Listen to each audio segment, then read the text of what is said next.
Pemirsa, dalam menyambut bulan suci Ramadan, PT PLN, Unit Layanan Pelanggan, Seberang Kota meningkatkan kesiapsiagaan operasional guna memastikan keandalan pasokan listrik tetap terjaga selama masyarakat menjalankan ibadah.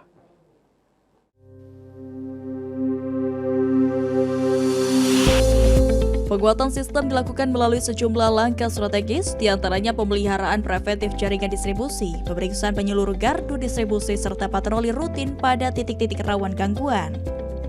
Upaya ini bertujuan memastikan sistem kelistrikan berada dalam kondisi optimal dan mampu mengantisipasi potensi gangguan khususnya pada periode beban puncak selama Ramadan. Sebagai bentuk kesiapan operasional, PLN ULP Seberang Kota juga melaksanakan gelar peralatan dan personel. Kegiatan tersebut meliputi pengecekan kendaraan operasional, kelengkapan peralatan kerja teknis, alat pelindung diri APD, hingga peralatan pendukung penanganan gangguan. Harus sikap, jadi tidak ada lagi kita tuh linglung misalnya fokus dengan posisi-posisi kita, hanya itu saja. Gelar peralatan ini memastikan seluruh sarana dan prasarana dalam kondisi layak operasi serta siap digunakan setiap saat.